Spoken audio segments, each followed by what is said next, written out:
Great. Thanks for the introduction. I see a lot of participation from all around the world. It's a great pleasure that you're joining us today for this particular conversation. And, thinking about power and methods, thinking about how we can challenge sustainability research in different contexts. As I said before, my name is Joel Onyango, and I will be facilitating the webinar today. This particular session is going to include some aspect about introducing the convening powers, sort of the convening institution called Africa Research and Impact Network, and also focusing a bit on what we mean by decolonizing research in Africa and how that plays into the conversation around challenging research, sort of sustainability research. We'll have a plenary, and I'll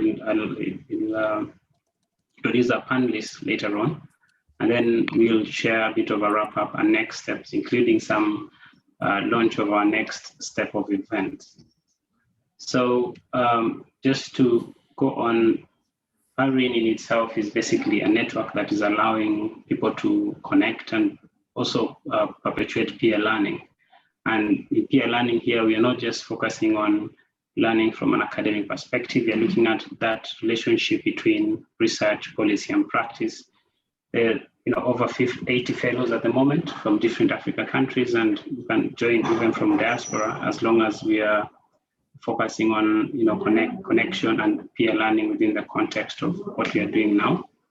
The network really fosters leveraging of different experiences that we have, of different ideas that we have, so that we are able to have a unified voice and move towards prioritizing what we do in Africa in terms of research, but also in terms of sustainable development. Broadly, ARIN has several thematic disciplines and is using different analytical approaches. And in this space, ideally, is just about opening up the research and policy space that can contribute to us transformative action moving forward. And in this, we are basically having bottom-up approach and conversing about pathways in terms of how they affect methods, looking at how we can inform policy through evidence, but also focusing on spaces that, opportunities for us to open up conversations in the, when talking about pathways. So being a network, we are sort of pushing for co-created way of enhancing leadership, but this space of opening up spaces is where then the need for decolonizing science and decolonizing how we practice science emerges.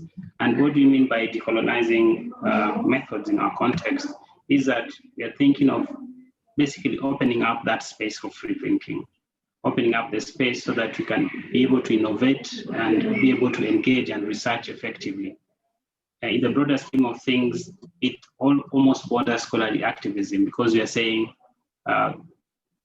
when you have room to critique, when you have room to challenge what is dominant or what is seen as dominant, then you're thinking about decolonizing what has been traditionally been seen as the main thing. And to that effect, we are actually looking at different things. We are looking at decolonizing methods in the sense of opening up the space for talk, so valuing diversity in application of methods, challenging power through methods, and also looking at the ontology and also philosophical underpinnings that are associated with methods, whether you are articulating them, you're integrating them, or you're customizing their application. Of course, that brings the whole idea of research methods being quite multidimensional from practice areas, but also from discipline to another, and there's a lot of complexity around it, even when you talk about transdisciplinary research. Now, this particular webinar is going to focus on challenging power through methods. And when you talk about challenging power through methods, what you're saying is that when you go back to the definition of decoloniality and coloniality, then a lot of things have been associated with, someone ruling over other people. Traditionally there's the whole idea of colonial countries and subordinate countries, and basically what we are thinking about decoloniality here is being able to counter these kind of things when talking about power and methods, not countering in a negative sense, but being able to counter the conversation in a way that we are having productive sort of step up and challenging incumbent and challenging what has been to make it better and innovate around it. So when you think about challenging power, you're basically saying, how can we have, for example, in this sense, inclusive research that can be able to engage with people on one side, and the other side be able to co-create outputs, to co-produce outputs that can amplify impact, but at the same time also generate more partnerships that are more responsive and be able to promote policy and practice that has a long-term effect. Now, more importantly, we have been struggling with the idea of how do we embed the question around decoloniality, how do we embed the conversation around reflexivity when it comes to methods.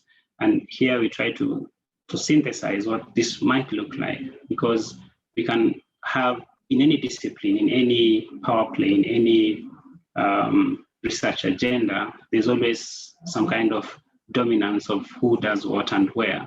But as it goes, there's an opportunity to open up and have a reflexive kind of discussion. At the same time, we can be thinking of coloniality on one end and how that transforms decoloniality and opens the space for free thinking. So you look at these two things and you're looking at dominance on one side and you're looking at coloniality on another, there's a chance of having this like a cyclic thing. So where we have an incumbent that has all the power and absolute power, and this incumbent can also shift power when they're tending towards decoloniality, but they are holding on to a lot of the dominant ideas and dominant thoughts. So it's a step towards thinking about plurality of options when you're thinking about solutions. On the other side, you can also have this coloniality where people are open to contribute, but there's a centrality of who decides on what happens when it comes to methods, when it comes to disciplines, or even promoting that space. But what you're moving towards is actually thinking about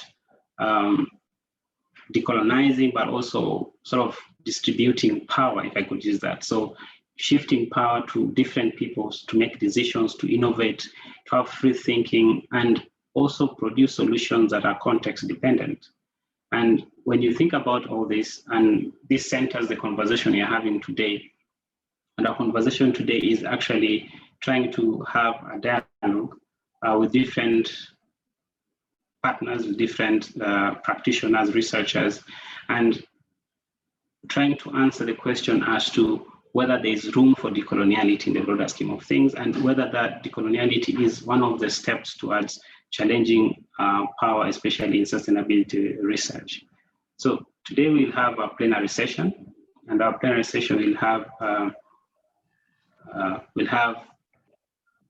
4 people and 1 person who will give sort of a wrap up. We'll have academics, we'll have practitioners, especially in sustainability related issues, and also we'll have some of our panelists, including people in the sort of research policy space. I don't know if there are any questions after that, but in our panel today, we try to handle these 2 main things: how panelists have been able to engage with power in their work, and if there are any methods that can demonstrate how they've been able to try to challenge that. I don't know if there are any questions at this point. Otherwise, I'll move to invite our first panelist.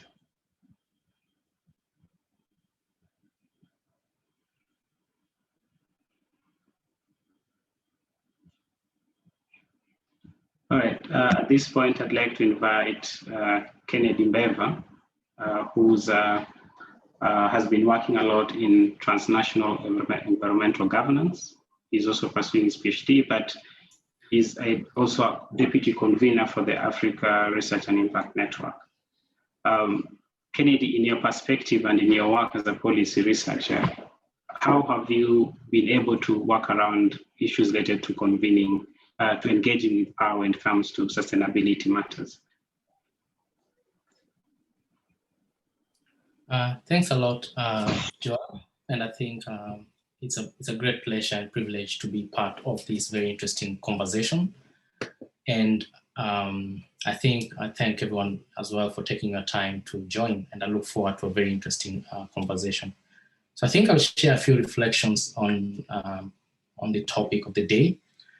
And I think when I consider the proposition before us, I think for me, instead of inviting very easy answer, it raises quite a number of conceptual issues, which I think I'll just share as a way of reflection rather than trying to provide some concrete answers. And I'll be very keen to hear what other people think about those conceptual issues. So I think in trying to draw out those conceptual issues, I'll try to point to some of the works that I think shed some very useful insights into some of those issues. So I think in particular, I'll raise three conceptual issues which I find very interesting in the discussions on decolonizing in general and decolonizing methods and the aspect of power in particular. The first point I'd like to raise is the point of purpose. What exactly is the point of decolonization? I think it's a very broad question, which of course suggests several answers. If we look at the political realm, then political decolonization is quite straightforward. For example, countries trying to gain their independence, for example, former colonies who try to agitate for the independence from the colonial masters. If you look at the economic dimension of it, of course, there's aspects of economic imperialism, etc.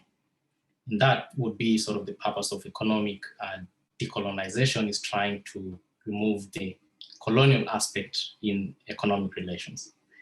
But when you look at the issues of knowledge production, I think it becomes quite interesting, and especially looking at the aspect of epistemology, that is how we understand things from a point of research. And I think when you talk about methodology and power, that sort of aspect of purpose raises a very interesting question, and which I will pose as my first question. Is decolonization a means to an end, or is it an end to itself, in itself? And I think whatever answer one reaches, or whatever one conclusion one reaches, I think is quite profound, and it influences how we view the aspect of decolonization in our work. And I think Sabelo Ndlovu-Gatisheni does a very nice job in trying to look at that dimension. And he introduces a very interesting concept of cognitive empire. And Sabelo's argument is very simple, that epistemology frames ontology. That is, how we look at things frames the very thing that we look at. And so the question before us then is, when we want to decolonize methodology, of course, that means we're studying something as researchers or whatever role in research that we hold. So we need to wrestle with the question, what exactly is decolonization itself a means to an end? If it is so, what is the end? If the end is challenging power, then maybe that might not necessarily be the end, because we ask, why should we challenge power? Do we necessarily have to challenge power? And if we reach the conclusion that decolonization is an end in itself, then what exactly is that end? So I think that's the first question that I'll pose on the conceptual issue of purpose. And I think perhaps a roadmap can be found to that question on what Sabelo Ndlovu-Gatisheni calls epistemic freedom. Do we want to be free in the way we look at the research objects so that we can engage them in the way that we feel is the most appropriate? Or is that freedom the end that we seek when we talk about decolonization? So I think I'll move to my second point, which I want to raise. The second conceptual point is on legitimacy. And with legitimacy, I think there are a couple of points that come up. When we talk about decolonizing methods in the African context, I think as the facilitator Joel raised, is our objective Africanization, whereby we try to make our methods, as African as possible, thereby making them legitimate? Or is there another criteria for legitimacy that we want to achieve? And I think Ali Mazrui really captured that dilemma in a very interesting way when he raised the concepts of mode of reasoning.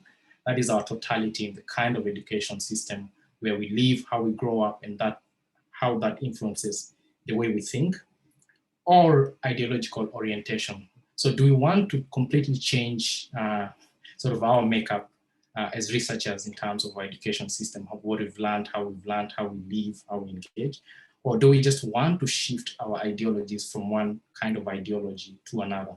And I think whatever approach we take is quite profound and takes us to very different conclusions. So I think the second question to reiterate that I'd like to point is one of legitimacy. What legitimates a decolonized method, and one that engages with power in the way that we think is legitimate? I think I'll go to my last point because I think I only had 5 minutes. And that the third issue I'd like to raise is one of practice. And Mahmoud Mamdani captures that element very well when he talks about the scholar and the public intellectual. And many of the tensions or debates we find, I think, given the introduction that was raised and in our lives as, whether holding a role in a research institution, but also being active in other issues that we care about. There's the issue of balancing the roles or navigating the roles of a scholar and public intellectual. And I think in the way framed by Mamdani, we can understand a scholar as the person who's committed to the academic enterprise. Of course, the very contested way of that scholarship is always framed is in the case of excellence, where excellence is viewed as a commitment to a certain paradigm in our field or in our disciplines. And if you can stick and meet the criteria of that paradigm in the production of the knowledge, then your work is considered sort of excellent, in quotes. But then there's a public intellectual whose motivation is not necessarily excellence, because they question that. But the motivation of that, the researcher who's a public intellectual is one of relevance. That is, they want to use the production of knowledge to reach some either political or other outcomes. They want to change something. They want to make knowledge relevant. So as we talk about decolonizing methods and the issues of power, are we talking of it in the tradition of the scholarly sense, where we want to integrate, for example, the analysis of power in the disciplines that we work in? Or do we want to use the knowledge that we produce to effect change in our social settings? So I think those are roles that one would find interesting. And I think in conclusion, I'd reflect on the very concrete case of sustainability and the issue of the UN Sustainable Development Goals. And I think such an initiative brings together all these things that we're talking about. And I think, for instance, when you look at the UN Sustainable Development Goals, they're very interesting in two ways. The first way is they're universal, in quotes. That is, almost every country has subscribed to them. And so as a baseline, there's quite a lot of buy-in globally. But what is also interesting is their scope. They're broad enough such that countries or communities or whoever's implementing the SDGs, Sustainable Development Goals, can contextualize them. That is, apply them or implement them in a way that fits their context.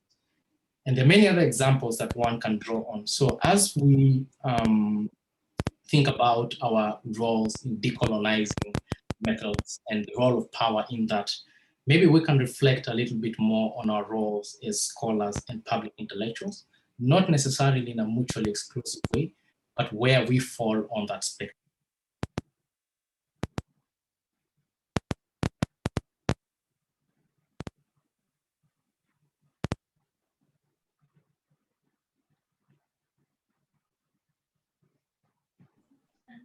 Hi, Dr. Kennedy, you are muted. I think in conclusion, as I was mentioning, the questions that arise are quite profound, and I'm very curious to hear what others think about it. So I think I'll leave my interventions there. I'm happy to pick up some of the points in the Q&A. So thank you very much, Chair. Thanks, Kennedy, for that opener. It's interesting bringing in the concept of legitimacy and whether in the broader scheme of things, when we talk about power and when we talk about methods, we want to try and get into the practice space and excel in that space. Now, I'm going to bring in Laura. Laura, you have been a researcher for a while, and you've been in that space of thinking about sustainability, thinking about actions associated with research. And is excellence something that fosters when you think about how you're using your work to challenge power? Or is it something that reinforces the whole idea of coloniality over decoloniality? And Laura is a researcher with different hats, as she always says, but has been working in that space of transformative research, transformative development, and innovation a bit. Laura, to you. Sure, thanks, Joel. Okay, so I've sort of played around a few times this week about how I was actually going to sort of start this conversation. And I wanted to begin on a very sort of reflexive note, sort of my place as a privileged academic, as a white South African sitting on this panel. And that's sort of especially sort of following from Kennedy's really, really poignant points and the questions that he raises. But sort of something struck me this week that actually just made me angry. And I sort of wanted to share this experience because I think it's extremely relevant for the discussions that we'll be having and for some of the provocations that I'm going to try and articulate in a way that we can engage with from a discussion perspective. And that's, yeah, and so this week I found myself an angry, privileged white millennial African woman. And this was basically because, to reference Mbembe and Natsel's sort of 2004 paper, there are still continent-sized holes in academic discourse. And I think that this is something that we seriously need to be engaging in when we talk about decoloniality. And so that's kind of my starting point now about who actually needs to decolonize. And I think that quite often we sort of put it on ourselves for the formerly colonized to actually sort of think through these methods, think through these power dynamics. That's quite often where a lot of the burden falls. And so my question is really about, well, actually, where do some of these really rich and important conversations need to be taking? And so this is my question on sort of the powerful dynamics that actually mold how we go about doing research in particular. And I'm coming at this very much from an academic perspective, not from a practitioner perspective. And I constantly find myself as being sort of probably one of the worst, and yet sort of always in this position, sort of representative of the African continent in intergovernmental sort of processes in particular. And as a white South African, that is extremely problematic, and yet it has opened up my eyes to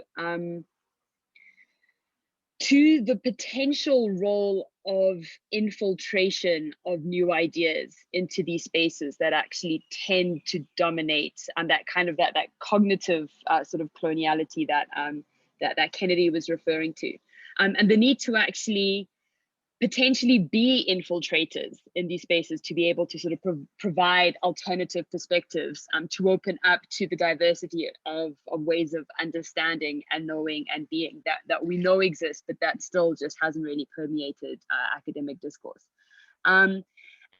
And this can be an extremely weighty position, especially sort of for those of us who have an extremely tenuous claim for representativity. But I think it's an important role of what I think we've started to call sort of space makers, where you can actually create an environment where diversity is actually appreciated. And so that's actually my starting point for this idea of thinking through methods that can actually address power. So there's one thing sort of very much within that cognitive realm of infiltrating spaces that actually that are currently dominant, based on sort of very Western notions of how science gets done, of what knowledge is, sort of all of those things that you articulated sort of at the beginning, Joel. And so I think that there are two different things that need to happen. So the first is about creating spaces for marginalized, unheard voices to actually have their say without the fear or reprisal from more powerful entities. And that is whether they are academics or researchers, or whether they're actually just communities that we need to engage much more actively in an equal role, sort of as best we can do that. And we need to be very reflective as our role of researchers sort of comes with a powerful background, sort of when we engage in these spaces, but to be able to recognize that one very sort of normative intervention is to just make sure that those voices actually have a platform and to provide that platform for them. So that's one, and there's a lot of work that we were talking about in previous things, and that I'm sure we'll engage with again around sort of transformation labs and other kinds of dialogue spaces that we can use to do that. The second is more of this infiltrator role, sort of making sure that we're actually are also building capacities for emissaries or people who can actually bring these stories into the spaces that they're missing, into these spaces of power, sort of into these agenda setting places, so that they're no longer actually marginal opinions or perspectives, but are granted equal legitimacy. And I think that those are two connected but very different roles that sort of need to be undertaken in sort of this quest for sort of decoloniality. But an important caveat to this proposition is that we also need to be very aware of the burden that's actually placed on these representatives, who often bear the historical trauma of navigating spaces that are unsafe due to sort of race, sexual orientation, country of birth, gender, etc. And so we can't expect them to carry all the weight of kind of fighting back on these dominant systems all of the time. And so this is where the role of allies, of people who are actually sort of sitting in those more privileged spaces, and sort of as someone who is affiliated to European universities, I sort of see my role very much there, is to be able to provide a space within which sort of these emissaries are able to actually equally engage with the discussions and the topics, that they're not going to be kind of undermined. And I think that that's really important. So that comes back to my question of the who actually needs to be decolonized. I would argue that there's a lot of work that needs to be done just on decolonizing the colonizer. And so sort of work that we can do specifically on the continent, I think this also talks to what you were presenting, Joel, earlier in the framework, is I think we need to go back to the basics, and we actually need to invest so much more in just qualitative research, social sciences, humanities on the continent, because these stories and narratives and experiences and histories cannot and shouldn't be reducible to numbers or to measurements. And yet we sort of emphasize so much the importance of building STEM capacity, which of course we need, but then still sort of wonder why we're left with an inability to kind of really critically think through the colonial legacies that we've been left with. And so we need to build a generation of critical thinkers who can actually permeate sort of into societal narratives around this. And this is sort of drawing on the likes of Steve Biko, Ngugi wa Thiong'o, Ben Okri, Wole Soyinka. Francis Nyamjo has been writing some really interesting work at UCT on this. And I think that sort of making them not kind of the marginal, but the dominant way of actually how we're going about doing things. We have a rich history of critical thinkers on the continent that we can draw from, and I think we need to recognize that and build on that. And I think that that's the theoretical foundation from which a lot more of this methodological sort of reasoning can flow. And so, for the risk of just like randomly mumbling on incoherently for a couple of minutes, the main take homes I think that I'd like to emphasize here. And the first one is obviously the question of who actually needs to decolonize. And with that, we need good qualitative research that can actually make power explicit, that we can actually use to really theorize what it means to be decolonial. And so we need to invest in building these capacities locally, but we also need to invest in sort of how we're going to be able to infiltrate much more dominant discourses with these ideas and narratives sort of in backgrounds. We need to acknowledge power when we design our processes. So this idea of creating a safe space for marginalized voices to be heard is is critically important, but can also be done really, really badly, and we can actually leave people worse off. And so I think sort of being really, really critical and reflexive about how we go about creating those spaces, acknowledging our own sort of power and privilege within that when we go about doing that is super important. And that comes to my fourth point, which is sort of this need to be reflexive of our own selves and space and context, because no matter how much you want to kind of reduce things down to numbers and sort of representative hats, we're never going to fully be able to do that. And so we just need to learn how to actually get beyond some of that sort of reducibility into just understanding whole people with all of their backgrounds and sort of histories. And that requires a lot of important, reflexive, engaged thinking. Yeah, so these are all very probably nebulous kind of ideas, but hopefully they spark some thinking, especially as the subsequent panelists come up. Yes, it's not an overnight endeavor. We need to sort of craft our plans for what I call the revolution through strategic groundwork as well as infiltration. And yeah, just think about how we can use the different privilege that we have to sort of be allies to sort of a decolonial cause. And then to use this anger to actually change what we know isn't right. Sort of, I think that's really fundamentally where we're coming from. Sorry, my cat's sort of doing things in the background there. Sort of, yeah, to be able to use this anger strategically to be able to sort of shift the system that we know isn't actually delivering what it needs to do. Yeah, subvert it to a cause of equity and diversity and sustainability. Yeah, so hopefully that makes some vague sense, and I'm really, really keen to engage with the rest of the panelists and the participants. Thanks, Joel.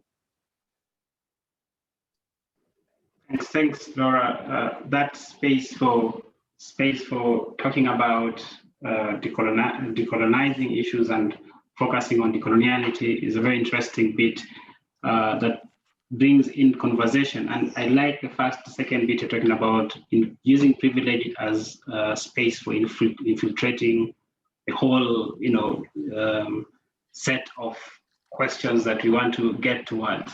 Now, I'm gonna bring in Matthew Mabafem. Matthew is a scholar and also sort of in the academic space to give us sort of his view of what he thinks, coming from what Laura is mentioning about creating the space to decolonize, but at the same time providing that using the privilege of researchers and different actors to infiltrate the space of incumbency and challenging the same. Matthew, in your experience and looking at taking a context of academia, how is this practical? How can we work towards this? And how has your work contributed towards this? Thank you, Joel, for that question and inviting me to be part of this panel discussion today. I think I'm really excited about it. But unlike others, I like to start by saying that I'm very conflicted to engage with this topic. I'm very conflicted for several reasons.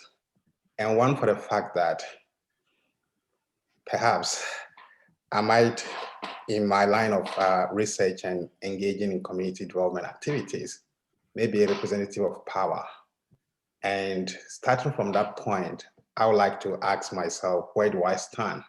And when we talk about decolonizing methodology, where do we start from? And who is to do the decolonizing? And who are we targeting? So for me, I think it's an issue of reflexivity and positioning myself in this kind of conversation. In looking at power, power is part of us. It just depends who has it and what the person would use it for. Because in every relationship, as far as there are people who are interacting, one is meant to have power by the other. What do we use that kind of power for?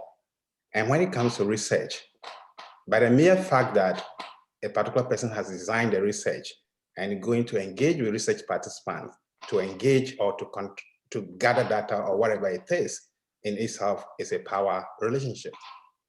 So I guess that would be my starting point. And that is a conflict that I'm trying to grasp my head around. That as I represent power in people I engage with. And I would, in my course of conversation, would bring some personal reflections to actually demonstrate where I have been confronted as a researcher with a particular form of power. Last year, I went for a conference, and in my course of presenting my paper, an audience raised their hand and asked me a question. You are from an ivory tower, you are from the university. In the eyes of the community, you are representing, you are a colonial instrument. You are the power that they don't want to see. How do you navigate that when you engage with them in the field? So the same year, I was conducting a research among African Australian men in Australia. And I went with the director of the program, who was white, and I was Black, and the people that we were interacting with were all Black. When we got there were a lot of educated people, and they were all, at least everybody had a first degree. They wouldn't talk. Everybody just didn't want to talk to us. And we did everything we could to make them talk. And one of the questions they asked us, what do you want from us? What do you want from us? We were struggling to answer this question. And they said, not you, but we are talking to your boss. What do you want from us? Year in, year out, you come to us and you take data. What do you do with that data? We want to know from you. That was us being confronted by research participants who knew the power that they had. So I guess the point I'm making is that power is not static and it's fluid. And both the researcher and the people that they are engaging with could actually have power, and that power can be fluid and move around. So I guess in finding myself in these spaces, especially from a research point of view and practitioner point of view, and being questioned by research participants about the power that I have, and being questioned by conference participants pointing to the fact that I have a particular power, is where my conflict comes from. And I'm really struggling to wrap my head around that. I have to say that I like to also say that the issue of power and research and decolonizing, I've heard my previous panelists talk about marginal voices. Who are these marginal voices? Is it people from the global south who produce a particular form of knowledge? Are they the marginal voices, or the people that we engage with to get that knowledge from? I like to see it this way, that if it is about the voices of people that we engage with, I don't think we are in luck, because there've been a lot of theories, a lot of knowledge that has been produced from engaging with people from the global south, especially from Africa, which is often seen as a testing ground for a lot of exploratory researches. So for me, if that's where we are starting from, then I think a lot of people have already captured those voices in academia and community practice. If it is about individuals from the marginal, from the global south who become the marginal voices, I like to rephrase the question this way. Within the framework of knowledge that they create, what is the methodology that they use? And are they perpetuating the colonial knowledge construction? And if that is the point, are they marginal voices? If their form of knowledge is produced within the same framework that we are questioning today. So where do we start from? I guess that is the next question I want to raise. And I'm keen to hear what my colleagues would say and where the emphasis should be. The third point I want to make is, are we not late in having this conversation now? And trying to explain this conversation now, is it about adding our voice to explain the problem that we already know, or is about finding an alternative way of creating knowledge and questioning the power that we have as people who engage in research and use a particular form of methodologies? I ask this question because earlier academics, as early as 1960s, had this conversation, and some have even written about it. If you look at Ngogo Atiengo's book, Decolonizing the Mind, I think it's the same discourse that he was talking about in the 1960s and 70s. And if we are having the same conversation today, Are we dancing around a point, or we are actually making some form of inroad towards something that we can actually change? Or is this just an academic fantasy that we just like to have a conversation about it? So I think that is another thing that I'm actually struggling to understand, whether we are too late, whether we are dancing around a point, or we should be talking about what concretely we can do to actually decolonize methodology, especially when it comes to knowledge creation and how that particular knowledge is consumed. I know it's a conversation, and we are all just kickstarting, and there will be opportunity for us to highlight more things. Within the framework that all of us are even speaking today, we are using a particular form of language. Our way of reasoning is patterned in a particular way, but the mere fact that we have been right from nursery, right from primary school to today, particular way of knowledge that we have consumed is produced using a particular form of methodology. And by the mere fact that we have consumed that, it means we have installed that kind of software in our minds. How do we disentangle that? And are we calling for the overhaul of our educational system? And how do we do that? So I think these are basic reflections that I will start. And there are more things to talk about. And I think I'll be ready and keen to engage your audience and my fellow participants or panelists. Thank you.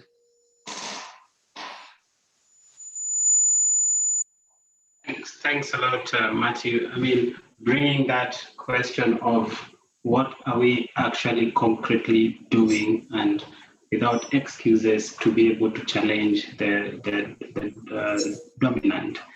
I think that's actually a very good place to bridge into who we are going to hear from next. So next we'll hear from Rezon, if I get that right. Rezon is a practitioner in conservation, and she has been in that space for a while, having practiced this in reality when it comes to sustainability and conservation. And at the same space, we are also having IRIN Moke, who's also a conservationist, but a scholar as well in that space.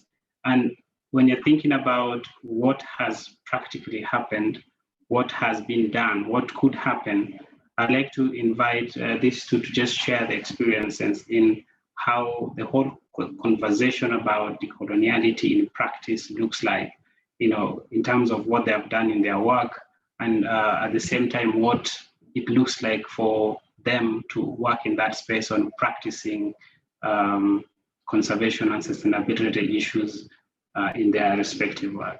So Rezon and Irene. Hi, everyone. Thank you so much for having me and having us.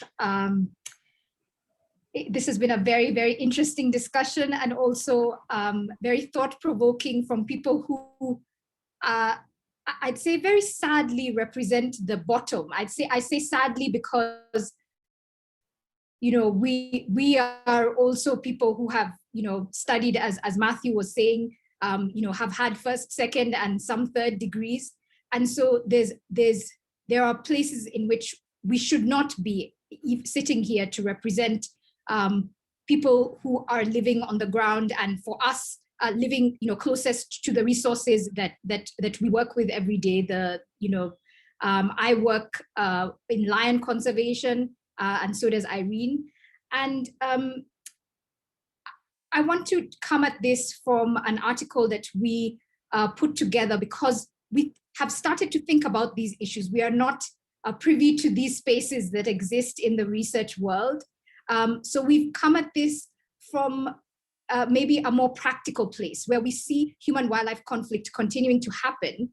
And as conservationists, we are constantly addressing this. And it is only a symptom of the wider problems that you have all taken very much time to explain and expound on in this conversation. And for us, I think I want to challenge all of you as researchers, because I personally am not a researcher. I am a practitioner through and through. And research itself has historical roots, and its historical roots are, especially on this continent, are in exploration, where African bodies were either part of that exploration or used to further these efforts.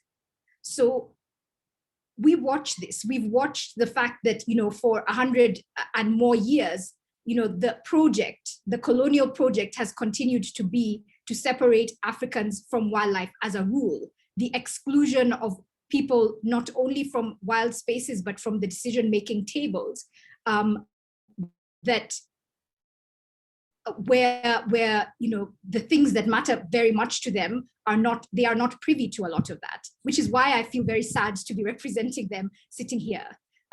So I was privileged to be part of a group of women from 14 different African countries, and we came together along with allies, and I'm grateful that that the allies have been mentioned several times in this conversation already, that to provide a road to recovery for some of the microaggressions that we face practically in the field, that are to do with this power that is being discussed. And this is basically our first attempts to figure out what decolonization of the conservation movement looks like. I don't know if I have the ability to share my screen.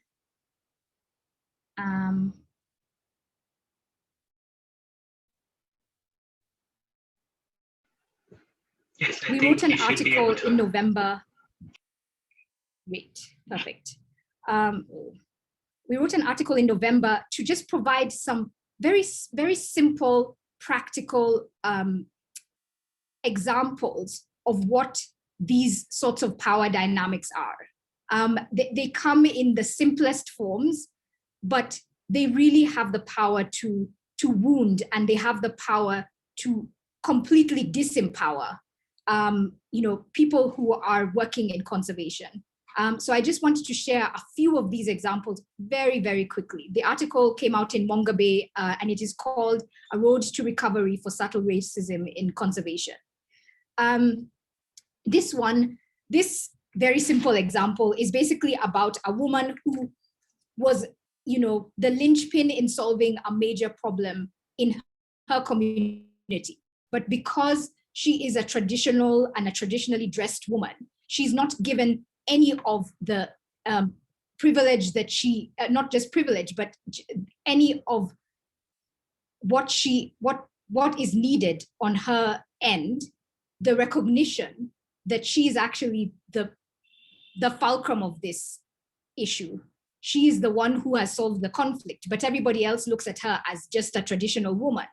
And this brings into question the idea of who the community is. And I think very often, especially as researchers, it's a challenge that I would always like to give researchers, because research is still king over local people. Science is still paramount and is still constantly referred to as the most important thing when it comes to sustainability and solving some of the major problems that we face on the ground. And so it disempowers the people who are doing practical conservation work in this particular case. There is always a distinction. And this also brings in the power of language. When you call some people conservationists and others local community stakeholders or just the community, that in itself is a way of disempowering. So we wanted to just provide a simple practical example about that, about the fact that there should not be that distinction. And, as Laura referred to infiltrating spaces and these echelons, the use of language is so important as we go to do these things, because it continues to disempower people every day who are involved in sustainability and in conservation.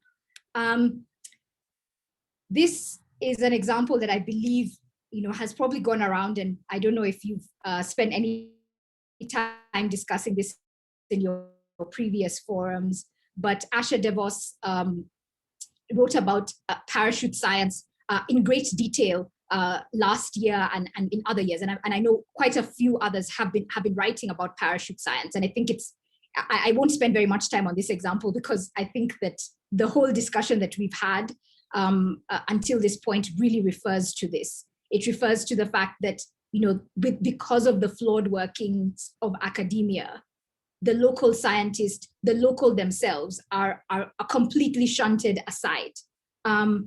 It's not science unless it is witnessed by Western eyes. Consent, participation, acknowledgement, these are things that we're still wrestling with in 2021 in research in all sorts of fields, not just conservation. And this is really important. I don't know if Irene, you'd like to jump in now before I move on to something else. Yeah. Thank you so much, Rezon, for setting the stage, and thank you so much, everyone, and the previous panelists. I think one of the things that I kept asking myself as we listened to the previous panelists was, what sort of power do I, as a researcher, as a conservationist, have when I go out to work? Pretty much like Matthew, when I am going out to collect my data, do I recognize that I'm in a position of power, and how do I use, that power? And I think a couple of examples that come to mind that touch on what, Rezon has spoken about in her two examples, and, also what the other panelists talked about was, when you go on the ground, and like Matthew says, when the community asked, what do you want from us? The question that came to mind was that, does the power we have as researchers interfere with our findings when the community that we talk to, or, the people who maybe we think of as marginalized, ask us that question? Do we then go back and think, okay, we've had these questionnaires and surveys, are the results we're having really reflection of what's happening on the ground? Because, working in the field, we've experienced, a lot of research fatigue, and talking to people who will say, at the end of the day, I'm telling you what I know you want to hear. So are we actually collecting data that is reflective of what's on the ground, or data that these groups of people that we're engaging with are giving us and telling us so that we can go away and stop disturbing them? So at the end of the day, are we actually making an impact? The cartoon on one of Joel's slides said, the more inaccessible the study, the greater the impact. Is this really what's happening, or are we setting up ourselves for failure? I think then, going back to Rezon's last slide, where you're looking at parachute research, where unless it's been discovered by someone very far removed from, the group on the ground, it's not considered as important.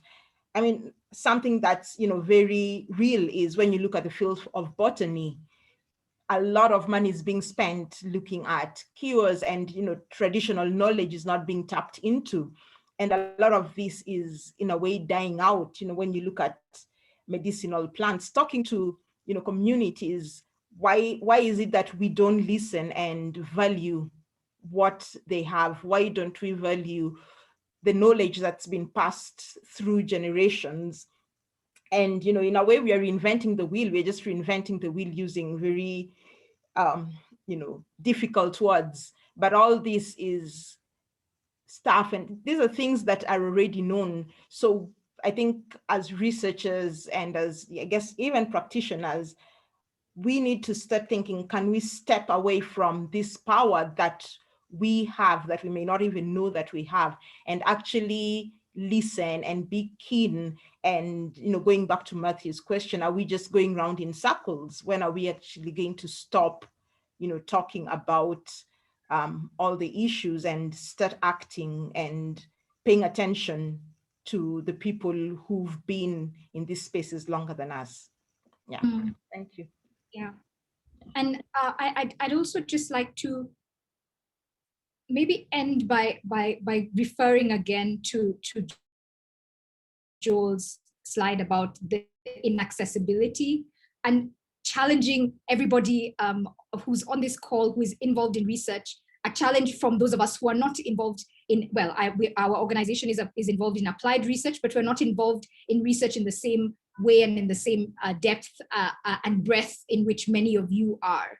And it's about this accessibility of the things that you're doing, of even just this very discourse to the people who are actually on the ground living these realities. I don't think there is an awareness that these discussions are happening in any practical setting, and there isn't also an awareness for a lot of people of their own agency and their own place. So part of why we wrote this article, why we came together with all the women that I mentioned, was to just try and give this a very practical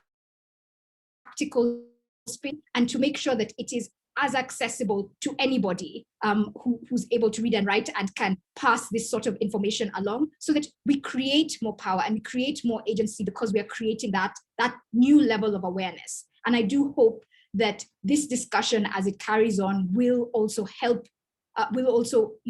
lead into that accessibility, because I do believe that inaccessibility has curtailed a lot of the progress that I think all of us would like to see in sustainability, where everybody feels they have agency, they have a place in this story, they have some level of power. Because I don't believe decolonization will be able to happen unless there is far more inclusion of local voices and of the people who are closest to this resource.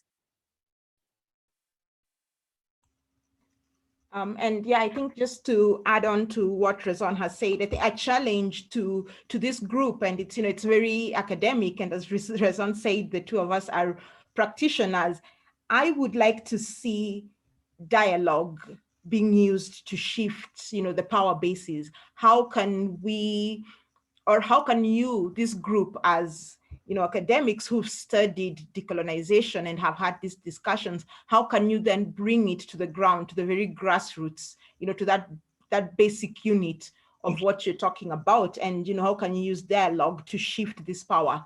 So for me, that's the challenge that I'm setting for all of you. And I would like to see this kind of discussion in spaces where there are more practitioners being involved and being asked to give their opinion, so that we actually have techniques that can be used, so that it's not a talk shop.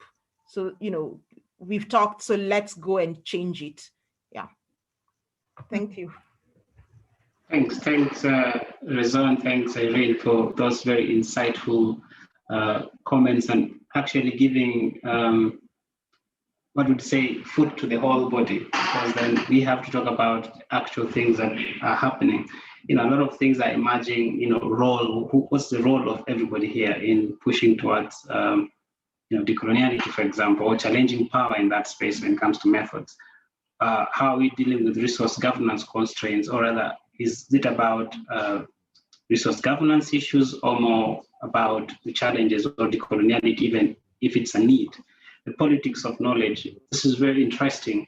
In the end, you've talked about agency, and Irene, when you're talking about agency and Rezon, everybody being able to have power and challenging the participants in this conversation to open up that space for conversation, and thinking about dialogue that involves more people, or rather practitioners, as well as potential researchees, if you could call them that. That's actually a very good bridge for me to bring in and introduce Jonas Atela. Atela has been in the convening space, and he's the main convener of the ARIN network, proposing to bring dialogue to bridge the gap between what is and what should be, and also the director when it comes to the Climate Resilient Economies program at African Center for Technology Studies. So to bring Taylor on board is ideally to have him try to bring the conversation when you're thinking about dialogue. What is the role of dialogue in bridging the gap when it comes to decoloniality? And how does that work in challenging power? Good, thanks. Thank you, Joel. A very interesting question. I don't know if I can quickly share a slide just to bring together some of my thoughts around the discussion. Okay. Right, then I go to slide share. Is it on slide share now? Yes, yes, we can see. You might need to put it in the whole screen though, but you can see. Yeah, I'm trying to use this. Okay. Yeah, there you go. So yeah, really very interesting discussions. And I think this is the bottom of things, just trying to unpack this element around decoloniality. Now, and looking at some of the key things, so the key questions that the speakers have raised, which are really very genuine. If we are talking about decoloniality or decolonizing methods, really, I think the questions that are being raised are like, really, why are we talking about it? Why is it an important thing? And where are we going with it? Are we talking about it because it's nice to talk about? Are we talking about it because it's a timely thing? Or are we talking about it because we want to offer some solutions to, for instance, if you talk about Africa, and those particular questions, I think, have come up very strongly in the panel discussion. And I think moving forward, I just want to reflect a bit on some of those perspectives and sort of also bring some additional questions, which I think could also help us to shape the discussion further as we continue to have this dialogue around decolonizing methods. So when you talk of power within the method sphere, you understand that there are drivers to that. Really, power is not something that exists in some isolation. Power is actually carried, along certain spaces, and these spaces includes include interests of different groups. Of course, we have the private sector, the practitioners have just talked very passionately here. The researchers have also given their perspectives. Again, the narratives that basically carry this power, this particular, the power of, the power relations around methodology. There are certain narratives that are really very strong to sort of justify a certain methodological orientation, why certain methodological, perspectives are more important for certain context, and why donors would actually agree with certain methodological approaches, or why even researchers ourselves, including both senior researchers and junior researchers, why they would think that certain methodological perspectives are the most critical, while others could be relatively not very critical to solve certain situation or to meet certain objectives. Just imagine when you're writing your PhD thesis, certainly you have to go through a lot of justification. Why is this method very important here?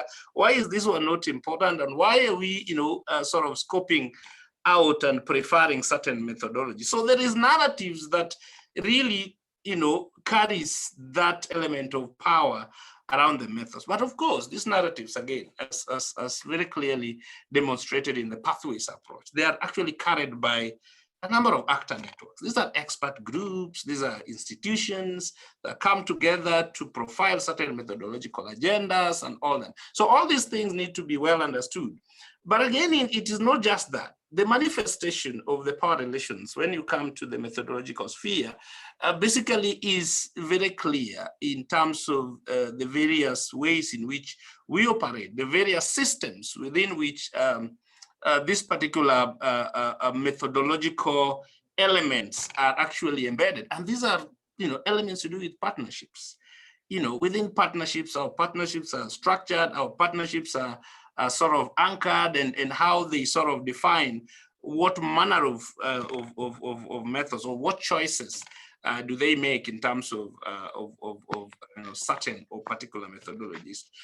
Indeed, there is a lot of disciplines. We have a lot of physical scientists, social scientists, and all these basically normally you will see power around methodologies actually manifesting. So you want to look at this not in terms of just seeing maybe the North being very strong in certain methodologies, and they want to impose that on Africa or in the South. But certainly you can see that even within discipline, even within the South itself, or Kenya itself, look, to take an example of a country or a particular institution or a particular project itself, there are a lot of disciplinary competitions. Which method is more superior? Is it the modeling, which is more stronger? Is it the social science, understanding the policy, the context, the communities, and all that? So those are very important, manifestations that we need to really understand when we talk about power within the realm of methods. But there's politics, there's the ecology, there's the economy, there's the histories and culture, which define the way people think and believe about certain things. And certainly if you look at that, it defines, again, manifests people's orientation towards certain ways of doing things, certain methodologies, certain ways of extracting information. Matthew's mentioned a very important point, that how do we conceptualize the power in methodology?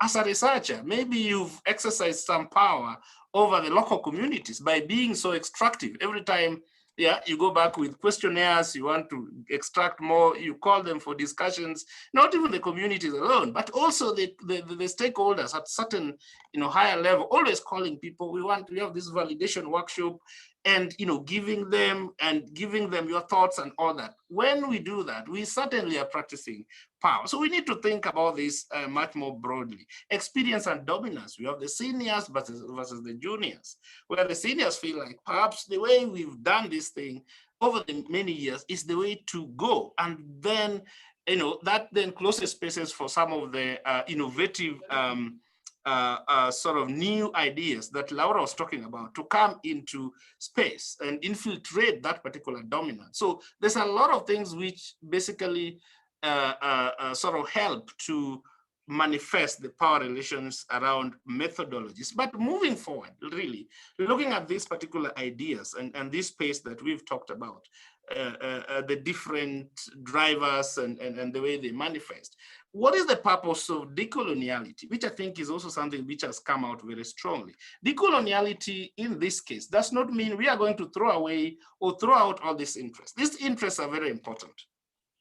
That basically structure, methodological perspectives and build momentum around certain approaches. These are very important, and they are the they are the interests which are basically structured the systems that are operating at the moment. So it is not possible to say, okay, we are looking at the coloniality of methods, and we want to now really, throw out all the interests that exist so that we can have, and this relates to the questions that Kennedy was asking, very tangible question, like, why are we decolonizing in the first place? Was it a means to an end or an end to a mean? What is the purpose of this? This is very critical. And I think towards the end, there has been a very strong position that decolonizing the methodological space is about creating safe spaces and opening conversations where everyone's voice counts, both dominant and alternatives across sectors and all that. Certainly, that is not a very easy thing to do. Is quite very complex undertaking that will require us to not only, first of all, understand the political economy of the methodological coloniality. We need to understand how did we, come to the space where we are, such that we start thinking about decolonizing, methods.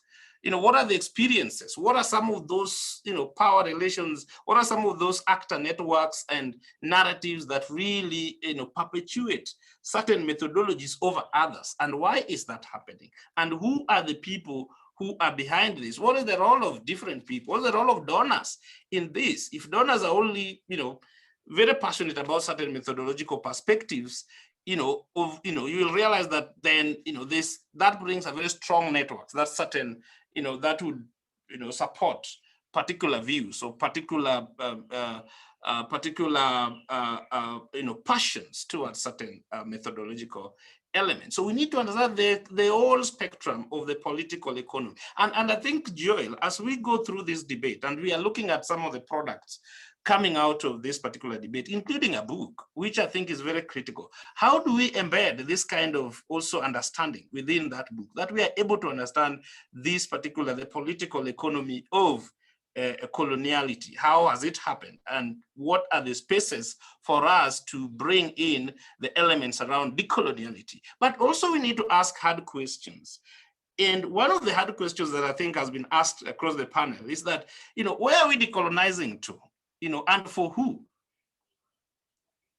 Okay? Where are we decolonizing to and for who? And that also links to what Kennedy asked. Is it a means to an end or an end to a means? Where are we decolonizing to? What is the purpose of this particular debate? Do we want to achieve, what is it that we want to achieve? And who are we targeting? And in case we are saying, okay, the South, from the narrative, or certain groups have not, taken their right positioning in terms of methodology, then the other question you will ask, wherever you are decolonizing to, are they ready to receive and manage the decoloniality? Is it possible? For instance, let me take the example of Africa. Are we in a position really to manage the methodological decoloniality that we are advocating for? Do we have systems that we can actually invoke to be able to really say, okay, we want decoloniality, we want the space, we want to be heard, which is good, first step. But then, so what? Are we able to manage that through? Do we have certain things that we need to fix as a system, first of all, before we go into, that element of, looking at how to shift the power relations? Kalicious Juma, in his book entitled Innovation and Its Enemies, he mentioned that the greatest enemies of innovation, or the greatest enemy of innovation, is the status quo. And that is very critical. What is the situation with where we want to decolonize? So that is very critical for us to think about as we continue with this particular debate. Finally, it is a messy discussion. It has a lot of complexities, but certainly we hope that through these particular dialogues, we can create that space where we can really understand the issues without really predetermining what needs to be done and what are the solutions, but really opening up the issues so that we can have a much more strategic engagement toward this particular mission around decoloniality. And I look forward to the STEPS methods here, which is going to span this particular, throughout the year 2021. And within the Africa Research and Impact Network, of course, and the Africa Sustainability Hub, within which we are trying to convene this is our goal. Thank you, Joel.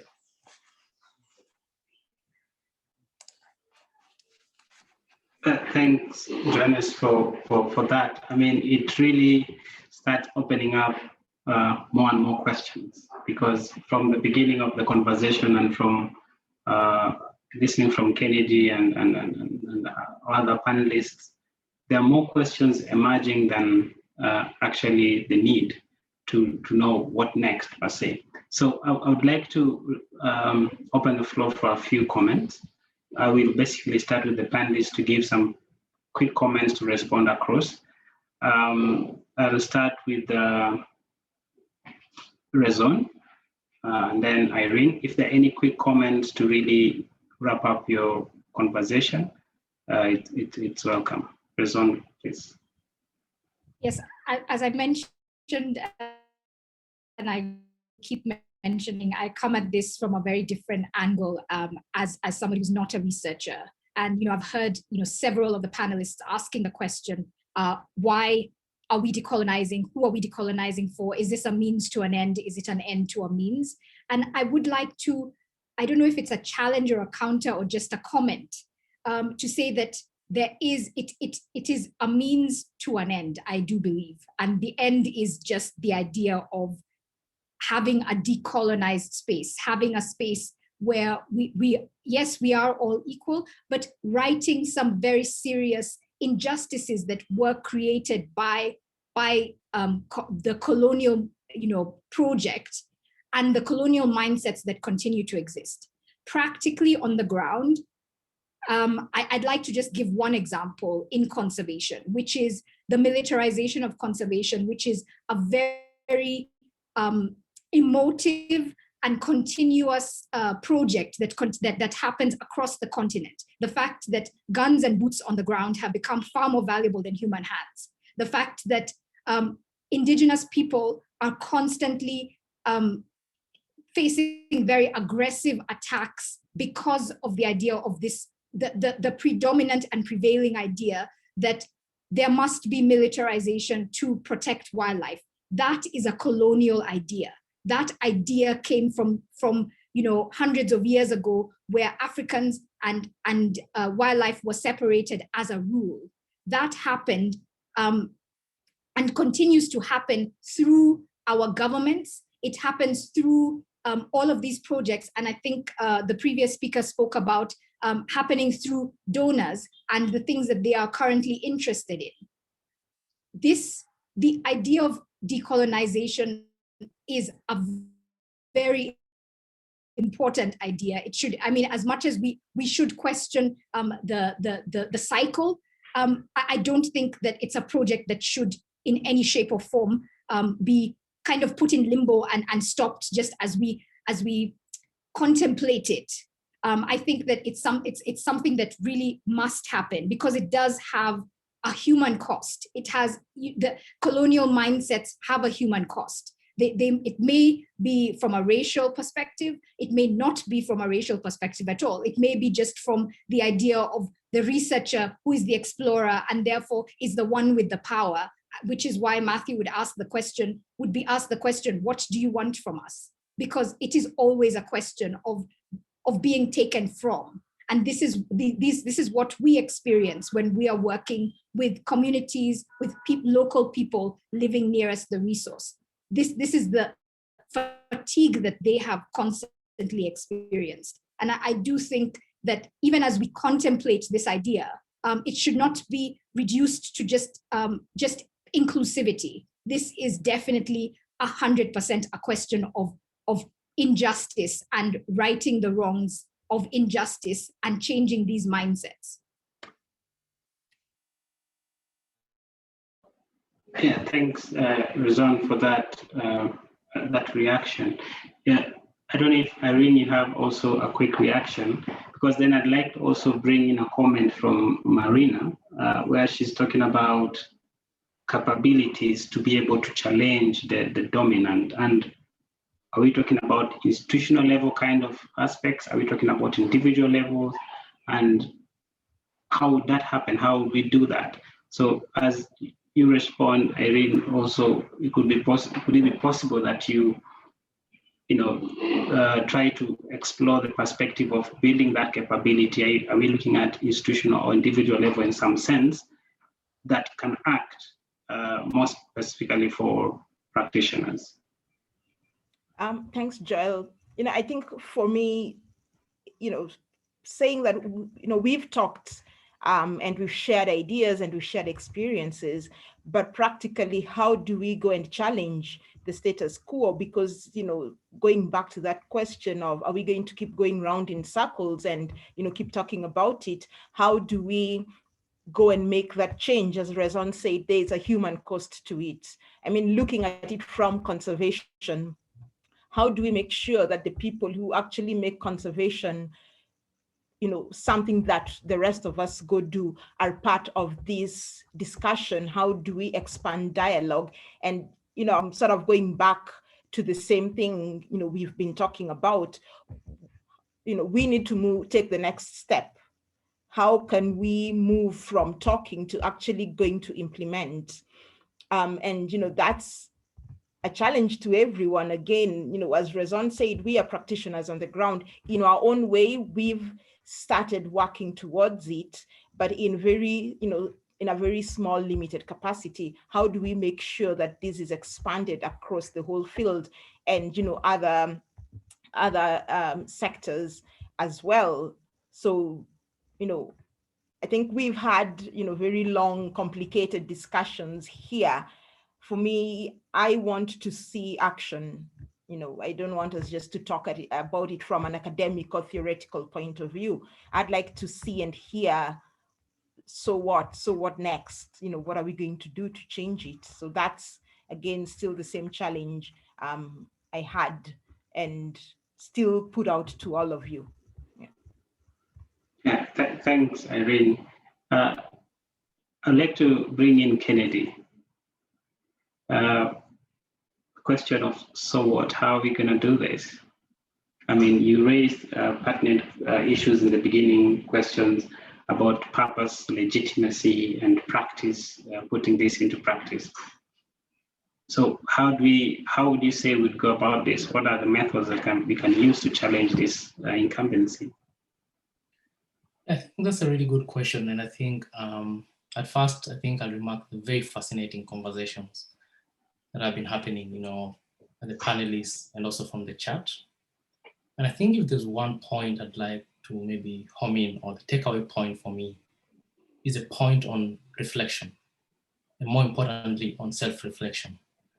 Because I think you could tell some of us are very clear on what decolonization, for example, means for them and what they use it to get. But I think I'd like to emphasize maybe a point, and that has to do with also, I think as much as we have commitment, I think that should not preclude critical reflection, especially self-reflection. And by that I mean, for example, there's a very interesting challenge that has been thrown up by the preceding speakers and in their concluding remarks, which is really interesting. I find it fascinating. And I think a point from my own point of view, I think I'd, just to be a little bit of a provocateur, I'd reject the distinction between scholars on one hand and practitioners on the other. I think we all, in a way, one way or the other, we are both. If you do something, you carry out an intervention, or you do something that is, let's say, practical, there's a way that you do it. That is theorizing, that is theory. So theory or conceptualizing and thinking about issues, for example, the lady who solved the wildlife conflict thing, she has a theory and she applied that theory and it was successful. And it was more successful than the theories that the so-called or more so-called learned people had. So I think in a way, if you look at, for example, that very practical example, that lady is a theorist. She's very conceptual. But it's just that the other groups found it really difficult to accept or find her method legitimate, which is an issue and which is very problematic. So I think my emphasis would be for us to be a little bit more self-critical. We do have, to some degree, a very clear idea of what the problem without is, but then also there might be a problem within. And I think the way we hold a mirror outside looking at the sources of some of the problems we're identifying, I think raising the points raised, sort of underscoring the points raised by Matthew, who I think today has put on his anthropological lens, is to really turn that gaze to ourselves. And I think in conclusion, I'd say, let us be a little bit less deterministic, because it's good to have commitment and to know what exactly we want to do. But that should not preclude sort of constant and frequent critical self-reflection, where we might also find some of the things we're finding faulty without might also be a little bit faulty within. So I think in conclusion, it's a fascinating conversation. I think it's really good that we have people coming at the issue from very many different perspectives. And that just shows you how the very different angles that you can look at the issue. But we all agree it is a very important issue. And this should only be the beginning of a conversation. And we should have more conversations as we put on both our hats, as we are all theorists, we are all practitioners, and we all have a conceptual way of approaching things. So I think I'll leave it at there, but really fascinating conversation. Thanks, Kennedy. So this is the beginning of a conversation, and it has a lot of dynamism to get us to where we want to get to. Now, I'd like to bring in Jonathan Tinsley. You raised a few questions in the chat as well, talking about funding issues, talking about measurement of impact, talking about challenging power inequities. What is your take about basically next step and what we can do about it towards challenging power within this space. Thank you so much for allowing me to speak shortly. I think for me, one of the key issues here is the fact that funding is often tied to the donor country itself. So for example, I'm from the UK, and much of the research that I'm involved within relies on the UK side of the funding to be finalized before you can even start to develop your methods. And even then you only have maybe a year to do the research itself. And that in itself, for me, skews the research towards power inequities in itself.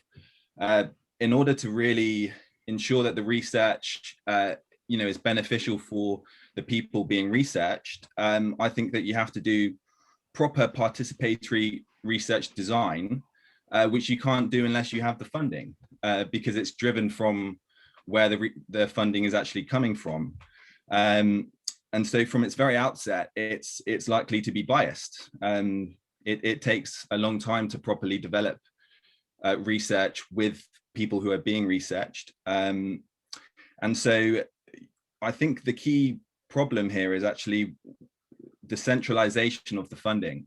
And so the big question is, how do you decentralize research funding, especially when it's tied to the economy? So here in the UK, much of our research institutions like UKRI, the UK Research Institute, the funding's tied to the Treasury. And so that means that, we have this sort of 0.7%, or it's now 0.5% of GDP gets spent on research relating to development and aid and everything like that. I think in itself, the fact that that's been decreased is going to have massive implications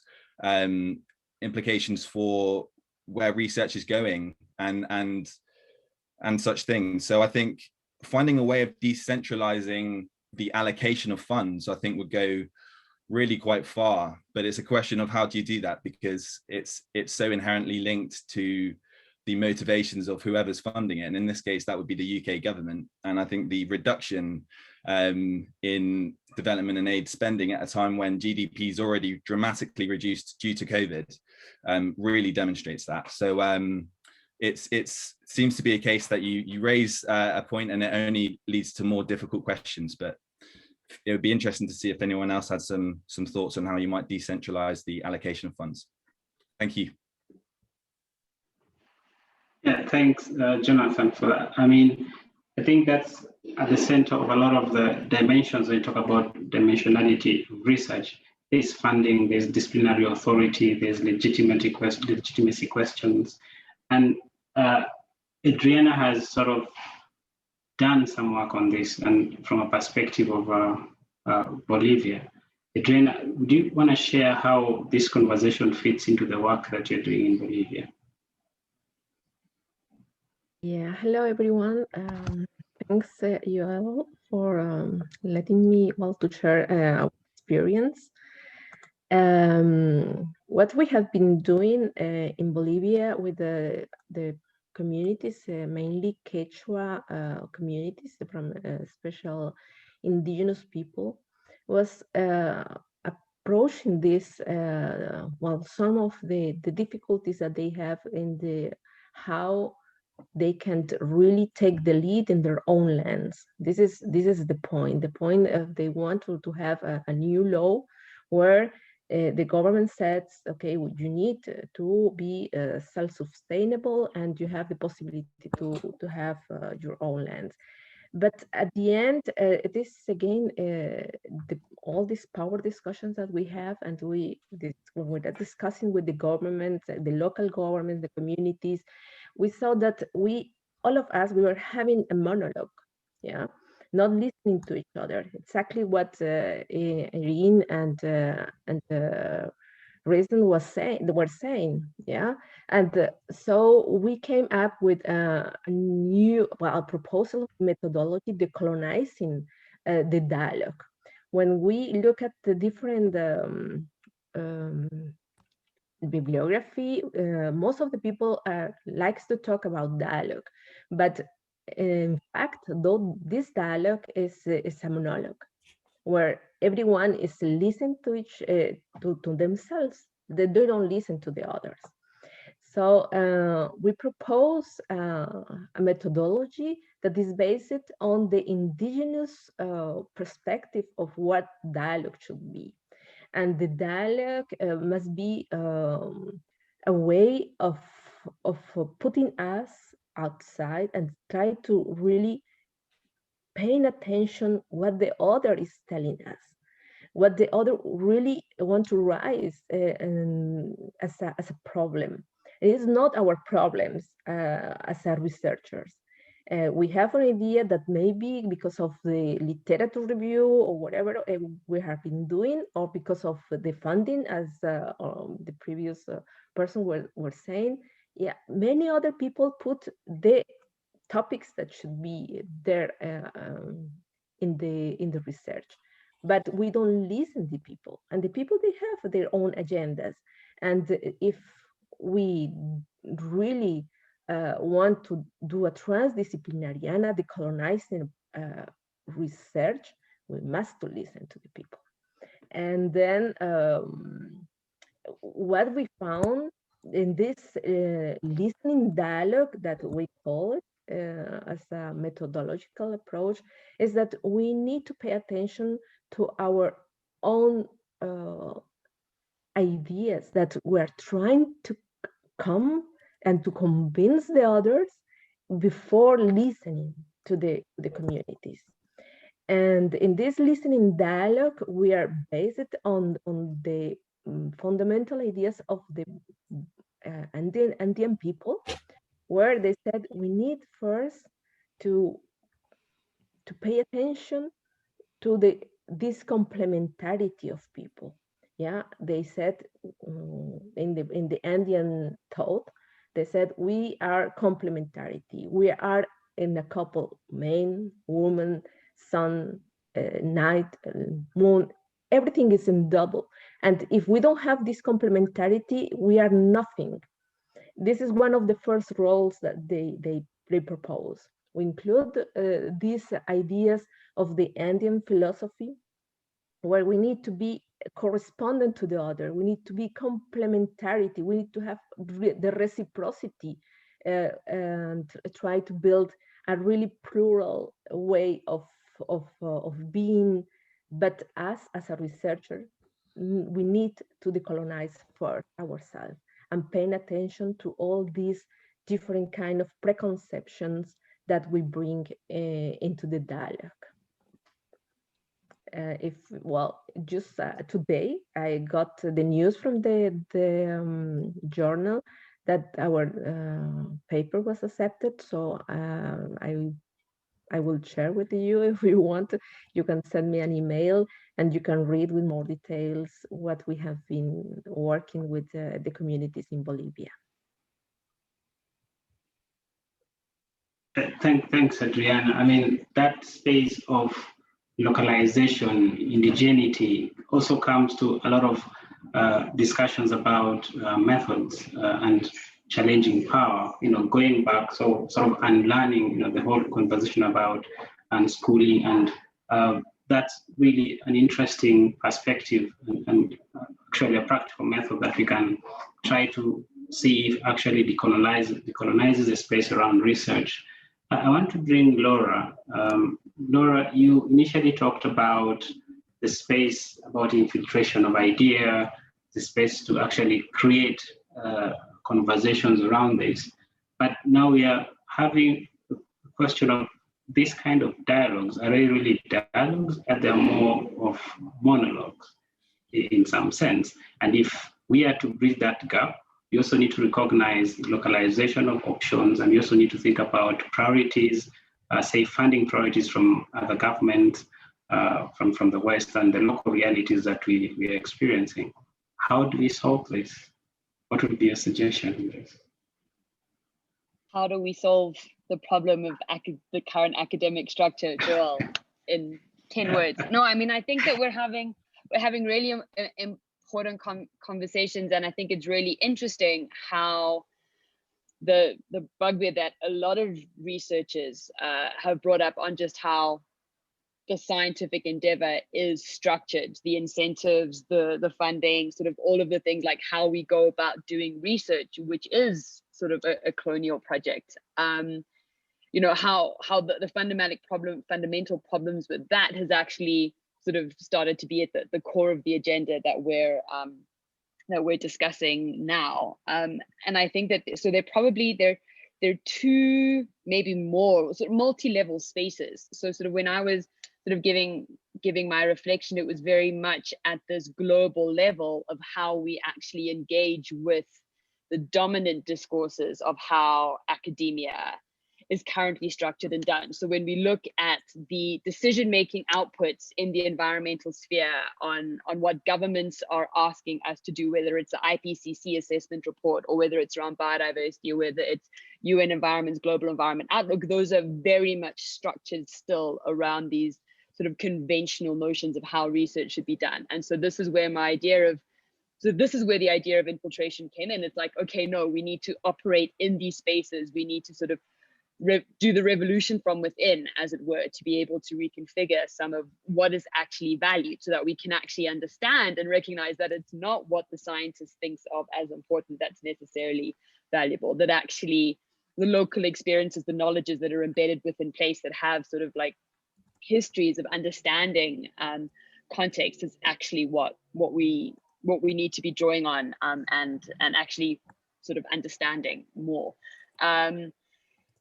Again, not done in an extractive way. And that's where exactly what Jonathan was saying, that I think at the moment, the only thing that we're able to do as researchers is to sort of follow the standard protocols of research, which is getting funding from the big guys, whether it's sort of the US, whether it's Europe, sort of the UK, sort of developed country funding, which then allows you to come up with a project, to fund it for 3 or 4 years, to sit in that precarious space where you never actually know if your salary is going to last more than 2 years.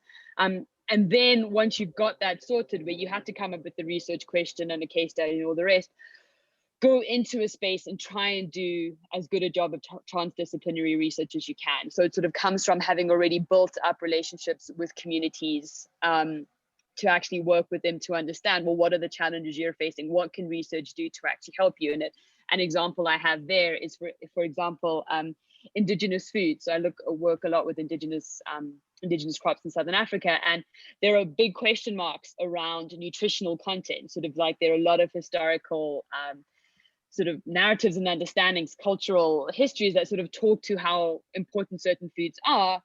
But actually, to complement that, you know, a scientific endeavor that can actually do a nutritional analysis would be sort of helpful to a lot of people who are trying to cultivate these crops and actually get them to market.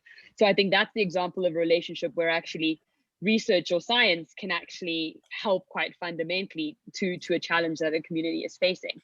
But it still sits within these dominant structures. And so the question, sort of the throwback on the funding is, we're learning as researchers sort of how to do this kind of research better, transdisciplinarity. And I think there are others on the call that are actually much better at doing this than I am. But we're learning as we're going, and we really are trying to acknowledge sort of the power dynamics that sort of previous speakers, Matthew in particular, sort of spoke to, our power as researchers in spaces, and to acknowledge that and still try to actually do something useful that unfortunately we still need to publish papers on, because that's our incentive structures, right? You know, so we still have to have these outputs that are in no way going to be useful for the community, but that we're not going to get funding again to maybe do that useful work unless we actually have some of these outputs. So that's a difficult structure. But my big question is, so I look at the funding structure, this is my reason going back to Europe, was that the National Research Foundation in South Africa, which is where we rely on for funding as South Africans. You can't do a project that's not based in South Africa. So you can't do some sort of South-South sort of learning. Actually, can we do this from a Southern Africa perspective? Because there's just not enough money.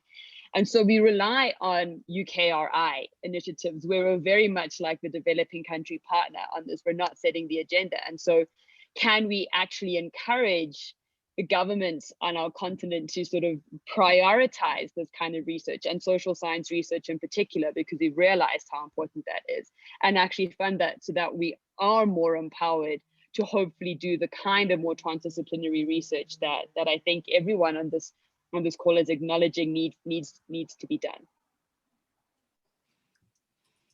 Yeah, thanks, Dora, for that. I think it goes back to a bit of the conversation that Kennedy introduced earlier, that as researchers, we have this conversation, this push for excellence, and our excellence in terms of that paradigm is being able to publish, but whether the same thing is relevant to public intellectual sort of space is broader than that. And I think decolonization starts opening this space. I wanted to ask Asna. I know Asna has been doing some work on gender issues and paid, unpaid kind of work. I wanted to, just looking at the conversation as it is going, and also based on your comment where you're mentioning that it's a broader context that requires sort of more delving into, where we're talking about colonization and colonialism, which is more of ongoing. How does that feature into perspectives of gender? How is that implication of decolonizing methodologies? How does it feature in gender perspectives? Asana, if you're there.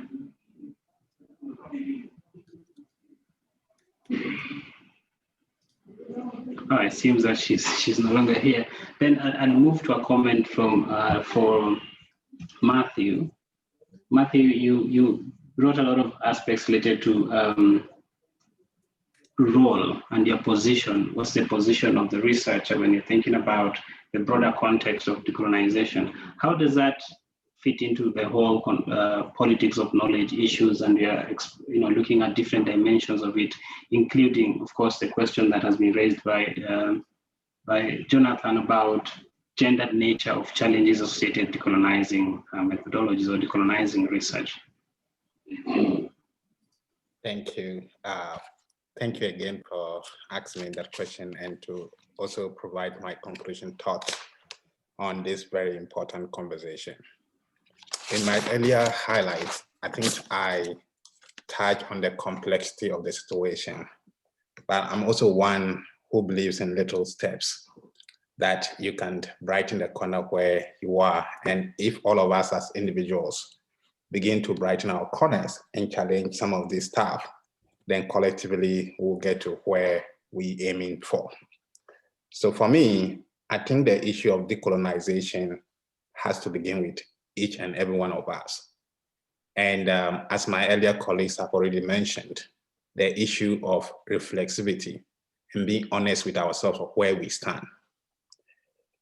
In highlighting that, it will give us an opportunity to actually turn the mirror on ourselves to see how we ourselves are perpetuating the coloniality of knowledge and the power that we exercise. And when we get to realize the power that we have, then we can retool and rethink how we'll be able to distribute that power, which will be very useful. The second thing I will talk about is not just reflecting on ourselves, but also reflecting from the perspective of the people that we are engaging with as a way of decolonizing knowledge. And by that, what I mean is the information we gather from people from the research communities, if those people were able to read and understand, would they agree that what you actually wrote about them as findings is true and what they told you? If you ask yourself that question, especially looking at it from their point of view, then it will give us an opportunity to rethink what we actually write and how we theorize about things that we collect from our research participants. So that's another simple step that will help us to decolonize knowledge. I think the third thing I will talk about is us being ethical and respectful. And what I mean by that is, I know when we want to do researches, there are a lot of ethical protocols that we have to pass through, especially those of us who are engaging with human and other living subjects. As we get to the field, it takes a different turn of its own. do we stick strictly to what our research protocols have provided, or we have to begin to re-alter to fit into what the community people are telling us? And I would like to draw on a personal example. Confidentiality and privacy is always something that is cherished in research ethics application processes. How about in our context, especially in Africa, where information is more of community, and even if you were to arrange to have a confidential or private conversation with somebody, and before you realize the family, the community, they are all around, what do? Do you walk away? Do you tell them to leave?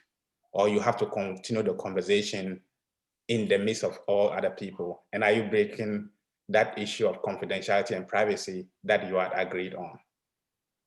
Perhaps, what is the point anyway when you even leave? They are going to ask, what did you discuss? And the person is going to discuss everything with them. Is it better for them to stand whilst you're breaking that issue of confidentiality by respecting what happens in that community as they collectively contribute to knowledge making? I think that's something that we need to reflect on. I think another point I'll quickly make is the language that we use when we engaging with research communities and research participants. And that would also help us rebalance power and rethink about decolonizing knowledge or methodology. And that is, instead of us saying that we are going to study people, why not we as researchers assume the naive position and say that we are going to learn from the research participants? Because if you look at it in actual fact, they are the experts of the knowledge that they have, and we are actually going to learn from them and not the other way around. So I think the language that we use and how we choose to phrase it will actually be very useful as we begin to think about decolonizing methodology and knowledge creation. And I think one anthropologist, Tony Whitehead, talks a lot about that. I think another point I will make, and perhaps I would end there, might be, how about we begin to co-own the knowledge that we actually learn from our research participants? And I think some authors have done that. And I would like to draw one example from Kenya, where James Smith actually wrote a book with one of his research participants, Ngeti Mandimi, that's the name. And basically, it's not that the person actually wrote the book with him, but he took or he collected the knowledge from the person, and he felt like it would be better and carry more weight if they co-own the book. So if you look at the book, and the title of the book is An Ethnography of Sorcery, Redemption, and Friendship in Global Africa. It's within the context of Africa. And the two of them, the person that he actually got information from and the one who wrote it, they actually co-own that book. I think if we begin to think about things that way, and in that sense, I think the power is balanced. It's not that he's only taking the knowledge and claiming to own that knowledge. He's owning that knowledge with a research participant. I think it's quite challenging, but if we begin to rethink about it this way, I think that will be some of the ways that we can help in our smaller corners as we begin to engage in research, decolonize knowledge. With regards to the issue of gendered nature, I think all the things that I've mentioned, if we begin to value conversations or information that we get from people, and we respect people that the knowledge that are given to us, they are actually aspect of that knowledge, I think the power will be balanced towards them more than we thinking and assuming the role of expertise actually going to the field to collect information. I think for me, I would rather like us as researchers to assume the naive position and rebalance the power to the people that we are researching or collecting data from them as the expertise of their own experiences, of their own narratives. That for me, I think will be little steps that I think we can do to practically change or decolonize methodology. Thank you. Thanks, Matthew. And I'd like to thank all the panelists today who have really shared great insights and given us quite some good case examples that we can start thinking about as we start this conversation on decolonizing sustainability research methods and pushing towards space for all of us to talk about this. I think looking at the questions we had in the beginning, we have really delved into them. We have explored different examples, different qualitative methods as it is, on how we can try and challenge the incumbency and challenge power as it is. The next thing I think I'll just quickly go through is, as we wrap up, I mean, thanks to all the panelists again, I have to say that was a really interesting conversation and really building onto a lot of the conversations we hope to continue with. We have engaged, we have tried to challenge what is seen as dominant in conversations around power and around how we can challenge that space. And we've sort of highlighted some methods. This conversation goes on. In the chat already there are some ideas about the other things we could talk about. This conversation already goes on in different perspectives. We still have other series coming on. And basically in those series we have perspectives including on, trying to get a slide. Yeah, we are going to look at aspects of valuing diversity, plurality of options when you think about methods.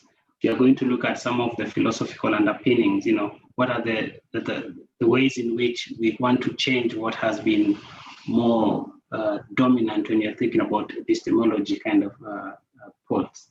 We're going to also explore aspects of articulating research methods, not just picking the way they are, and even you're talking about publishing, you're talking about training, when you're talking about how we actually collect information and disseminate and be able to challenge what is there, that space of articulating research methods, integrating them to communicate them better. And we're also going to look at conversations around multidimensionality of research methods.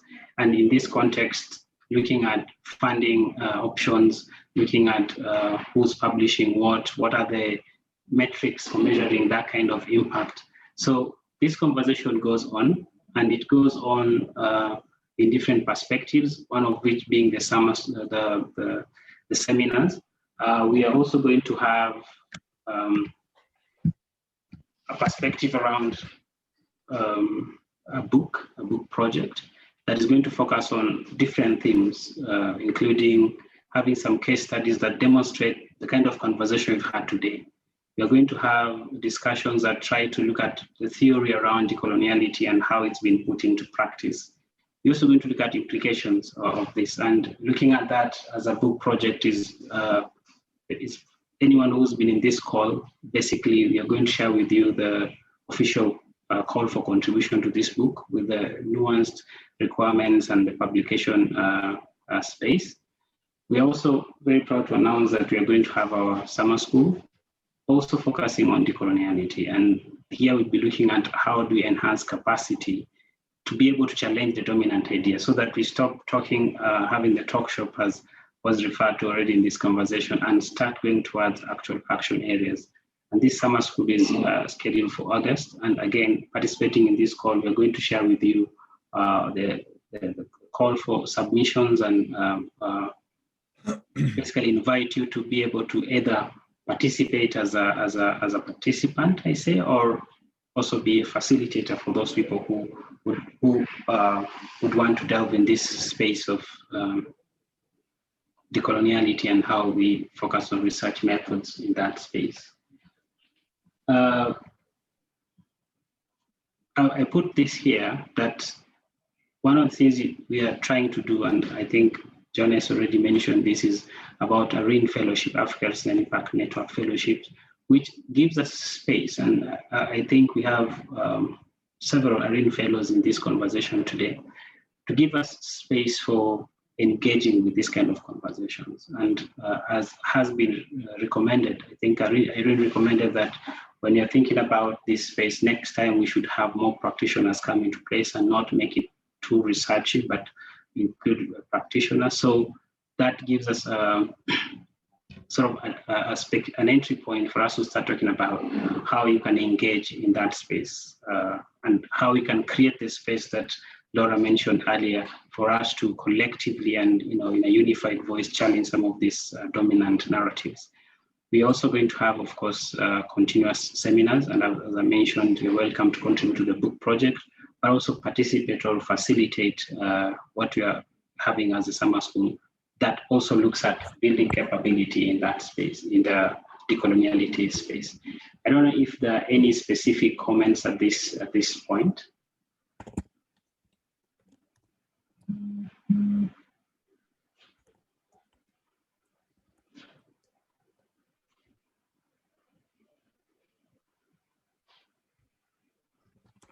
All right, I don't see any comments. So I wanted to give a quick invite to Janice, as also the convener of ARIN, to just give us a very quick brief and wrap up, setting stage for what you're going to have as a call for the book chapter, but also summer school. Janice, if you're there, just a wrap up and then we close. Thank you. Joel, I think what I need to do is just to say a vote of thanks and then just say that most of the next steps are going to be communicated and shared with the stakeholders. So let me start by saying thanks to everybody for taking their time to engage in this particular debate. We were almost 87 in number, and I think that number sustained throughout the discussion. That means the debate was very, very informative. So thanks for your time and for your contribution. I also want to take the opportunity to thank our STEPS Centre colleagues who have really walked with us this journey. When you talk of decoloniality, I think we have it at hand in terms of practical experience. It's a journey that has gone more than 10 years, so dates back to many decades, and we are still moving forward with it in terms of trying to really find inclusive solutions, both for research, but also for impact. So mine is basically just to say thank you so much, our STEPS Centre colleagues, led by, I don't know, Ian, Professor Ian Schoons, Andy Starling, of course, colleagues we've worked with leading the projects around STEPS, Method Center, Marina, and Adrian, and the rest of the colleagues. Nathan, you have been very useful for us. So we take this partnership seriously, and we hope that we can, at one particular point, be able to document what really a sustainable partnership means when it comes to the SDG number 17. This is one of those models that perhaps could qualify for that. So thank you so much. And yeah, to the ARIN team, the fellows from all over the continent who joined, we thank you for also your time and contribution. So we look forward to the next discussions that will come, I think, next month or so.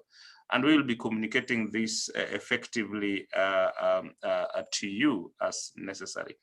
So without saying too many things, I just want to say again, thank you, and back to you, Joel. The other details of the outcomes of this particular discussion will be captured in a blog, I suspect, and also which will also include communication around the next steps. So thanks, and may God bless you. Thank you. God bless you too. Thank you, everybody, and wish you a lovely day, a lovely evening, a lovely weekend. Goodbye. Goodbye. Thanks. Yeah. Goodbye. Goodbye. Bye. Everyone. Bye. Bye. Everyone. Bye. Thanks, everyone. Cheers. Thank you and bye. Thank you. Bye. Good. Guys.